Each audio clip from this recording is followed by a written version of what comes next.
ఎప్పటినుంచో ఒక విషయం అయితే చెప్పాలనుకుంటున్నానండి. ఇప్పుడైతే చెప్పేస్తాను. నాకైతే 10,000 సబ్స్క్రైబర్స్ వచ్చారు కదండీ యూట్యూబ్‌లో. సో, 10,000 వచ్చాయి కదా! మీకు డబ్బులు బానే వస్తున్నాయి అట్లా అనుకుంటున్నారు. కానీ నాకు ఇంతవరకు ఒక్క రూపాయి కూడా రాలేదండి. మన ఛానెల్‌కైతే ఇప్పటి వరకు మానిటైజేషన్ కూడా అవ్వలేదు. ఎందుకో నాకు కూడా తెలీదండి. నేను ఛానెల్ పెట్టి కూడా 3 ఇయర్స్ అయిపోయింది. కానీ ఇంతవరకు రాలేదు. ఏమన్నా డబ్బులొస్తే నేను ఖచ్చితంగా మీకే చెప్తాను ఫస్ట్. అలాగే ఇప్పుడు యూట్యూబ్ బోర్డ్ మొత్తం సెట్టింగ్స్ అయితే మార్చేసాడండి. సరే ఇంకా వీడియోలోకి వచ్చేద్దామా. ఇవాళ నేను చూపించేదైతే నేను మినీ లెటర్స్ అని చెప్పేసి చేశాను కదండి ఆల్ఫాబెట్స్. అవైతే ఇట్లాగా నేను రీయూజ్ చేస్తున్నాను. ఇట్లా కూడా చేయొచ్చు అని చెప్పేసి మీకు చూపిస్తున్నాను. ఈ ఐడియా ఎలా ఉందో ఖచ్చితంగా కామెంట్ చేయండి. నేను ఈ రెజిన్ వచ్చేసరికి ఎపోక్సీ రెజిన్ తోనే చేస్తున్నాను.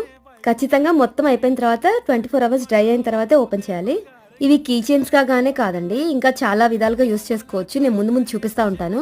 నేను ఓన్లీ ట్రాన్స్పరెంట్ గానే చేశాను. ఇంకా మీరు కలర్స్ కూడా యాడ్ చేసుకోవచ్చు. సింపుల్ గా నేచురల్ గా ఉండాలని చెప్పేసి ఇలా చేశాను. వీడియో నచ్చితే ప్లీజ్ ఒక లైక్ కొట్టండి, సబ్స్క్రైబ్ చేసుకోవడం మర్చిపోద్దు.